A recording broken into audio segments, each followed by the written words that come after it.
Hey everyone, Brian here from Shortcircuitedbrewers. Brewers. I'm sure that most of you, if you have a YouTube account, you have a Google account. I have a lot of stuff that I use my Google account for. I have the photos backed up. From time to time, I'll get a notification, remember this day or rediscover this day. And so today, which is Thursday, I'm recording this the same day I'm posting it. So I got a notification, rediscover this day, and clicked the button, and it was a bunch of photos and different things from my brewery. So it was kind of cool, got me a little nostalgic, and so I watched my old original very first video, and I didn't realize it, but I didn't pull it over to the new channel. So if you guys were subscribed to the old channel that we had in the beginning, we had that video posted on there.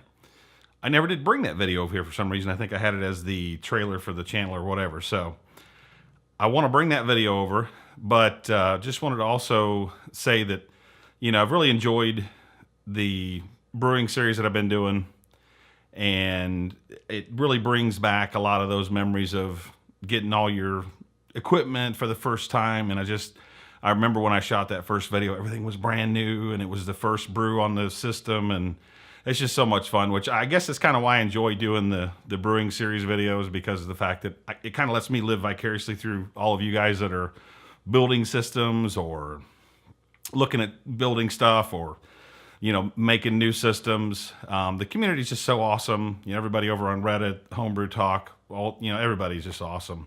And I really have to say that, I have to hand it off to Cal Wallner. I mean, he's the guy that kind of started it all. I guess, you would say he's the godfather of electric brewing almost. So, Cal, hats off to you, buddy. I remember spending hours on your website scanning through everything and making my parts list and figure out what I needed and what I didn't need. So, I don't want to ramble too much, but I wanted to share that first video with the channel. I know we got some new subscribers. They may not have known about that video.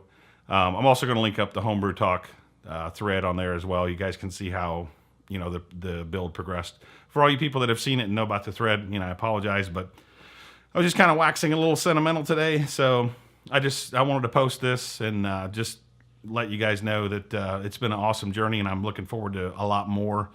Matter of fact, I had an email conversation with another vendor in the electric brewing space today, and I think some really cool stuff is coming. So I'm excited about it. I'm always excited. It's just so fun. I mean, I was at a conference for work not too long ago, and met a coworker that works for the same company for the first time, and he's a home brewer and brewing outside with propane and stuff. And we got to talking about electric, and Matt, it's so awesome to have people that want to convert over. So. I get excited every time that, I talk about it and I get excited, and, I love talking about it. So thank you guys for putting up with my ramble tonight, and cheers. I'm actually drinking the 130 amp IPA. So cheers to everybody. That is a great beer. Ooh, got a little messy with it there. That is a good looking beer. Let me tell you what, it kind of cleared up a little bit from the dry hopping, but, without further ado, let's roll that video.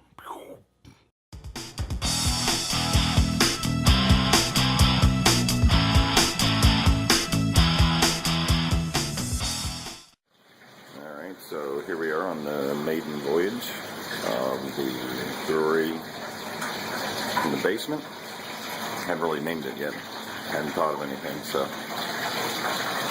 filling up my hot liquor tank. Actually, my mash water, or sparge water, if you will. I've got 9 gallons of mash water in the Blickman Boilermaker already. Had to do that because of the capacity of the 15-gallon tank. Wasn't going to have enough to be able to sparge out with. So, boil kettle. Awaiting fresh wort. My hose is over here in the sink. Ready to go down 2 pumps on the bottom shelf. Moving up to the control panel. Just here. So So I will be back in a few minutes when I get my hot liquor tank full and get everything fired up, all the hoses connected, and start recirculating to heat the strike water. Alright, so we're back. Got all of our hoses hooked up. Got our hose coming from the mash tun down to the wort pump.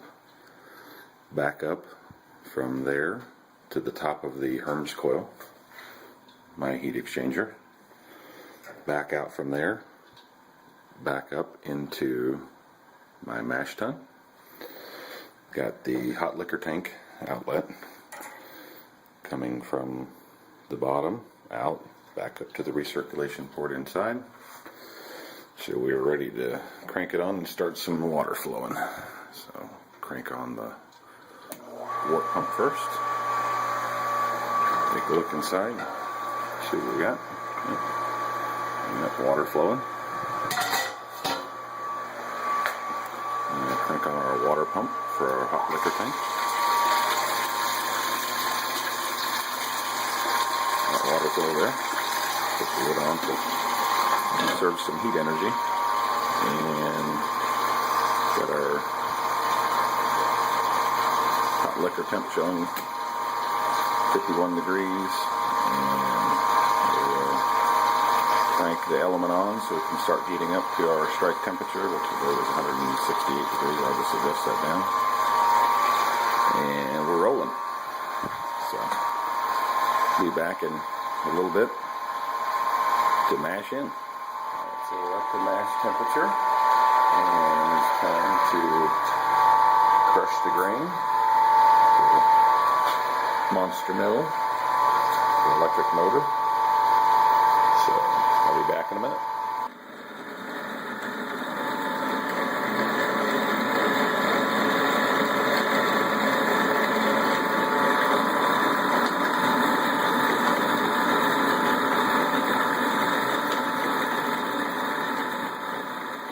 So we are mashed in and recirculating. Temperature up to 148. Sitting at 144 right now, which is fine. A little bit low, but not a big deal.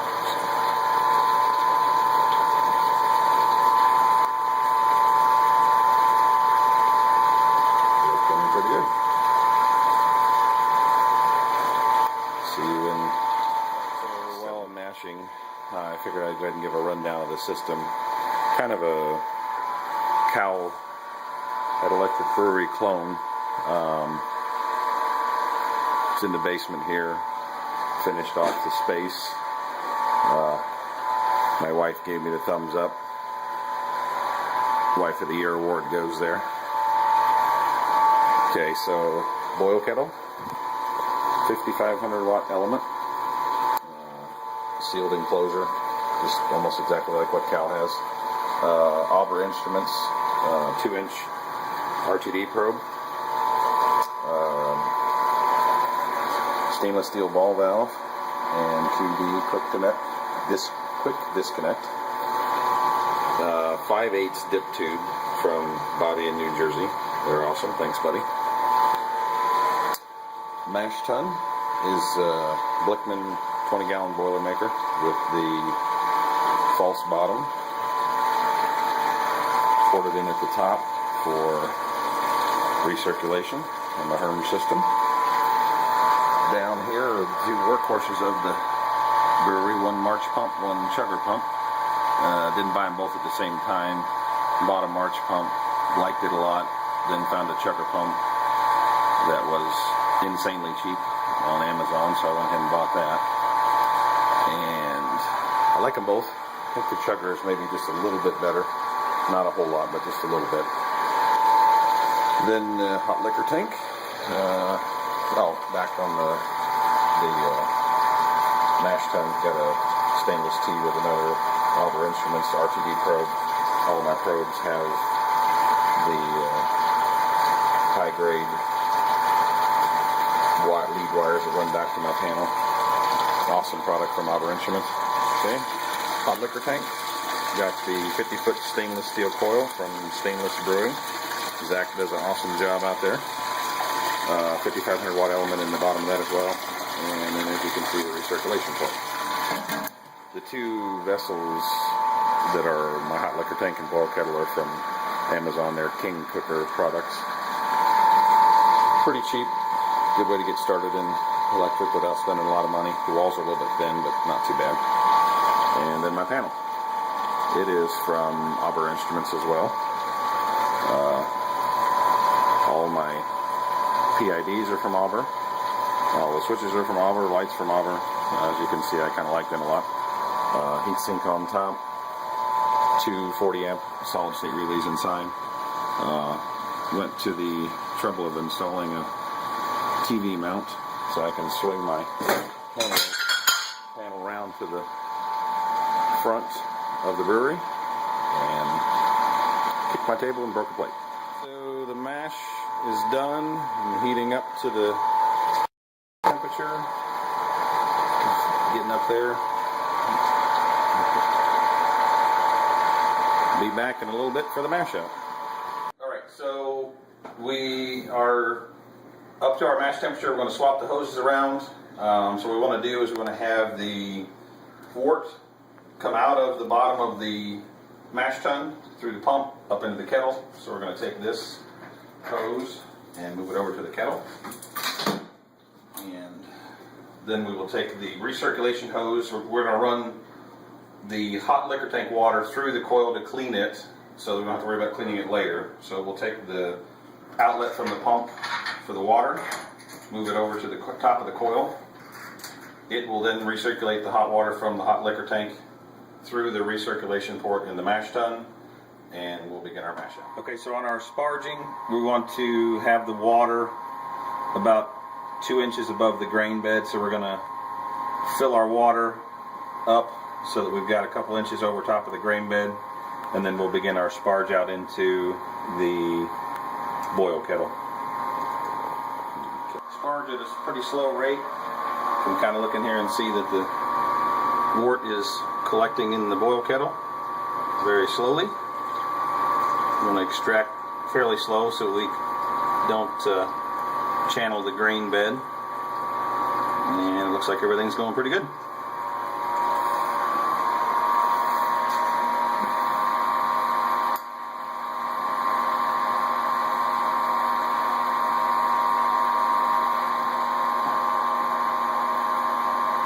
Slow this down just a little bit so we maintain our level over top of the grain bed. Nifty little tip from Cowl there. Put a clip on your sight glass so you can see whether or not your level is raising or lowering as you sparge. Alright. Okay, so if you come over, we got the element covered. So we're going to go ahead and start our heating to boil. I put my first wort hop addition in. So we'll come over and crank the boil element on. And I'm going to set it to manual, and I'm going to set it to 100% until we actually achieve a boil in the back and back down. So I got about 100%, and now the element will fire 100% of the time until I tell it otherwise.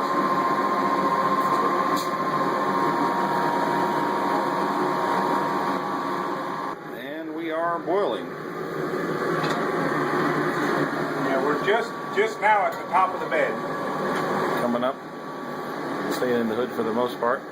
Not seeing too much going out there. We got the element set on 70%. It was boiling too much and about to boil over, even at what was it, like 7 or 8 gallons. So we got 5 more gallons to go before we reach our volume, but at least the main part of the boil protein is gone now, so shouldn't have any issues. Alright, so our boil is over, and I have begun the whirlpool. Keith, this is for you. Out of the boil kettle, down to the pump, back up into my hose, and the hose has a quick disconnect with a 90-degree fitting on it. I just dumped 2 ounces of hops in, and this is my whirlpool, and it's moving pretty good, as you can see. Have not added a circulation port on the bottom of the kettle. I may do that at some point, but this works for the time being. So I'll let this whirlpool for 30 minutes, pick up plenty of hop aroma and bitterness from the Whirlpool edition, believe it or not. Most people don't think you get any bitterness from that, but definitely will. Alrighty, see you when the cooling comes. So I said I was going to come back at cool down, but I thought I just wanted to show this. So I'm still whirlpooling. It's been about 18 minutes, and I wanted to just show a temperature drop. We've only dropped from 212 degrees, which is boiling, down to 190 in 18 minutes. So we're still well within the sanitary range. Everything is still sanitized. No problems for infection or anything like that. And we'll hook up the counterflow chiller shortly and be chilling down to pitching temperature. Chiller going on. Tap water from the faucet going through. Pulling it down from about 170 degrees down to about 65, 67 degrees for pitching. Seems to be working pretty good. All in all, the day was a success with the brewery. Thanks to my dad for helping out. Didn't blow anything up. Didn't lose the brews. And didn't lose any limbs. So, all right. So it looks like a success, and we'll see you on the next brew.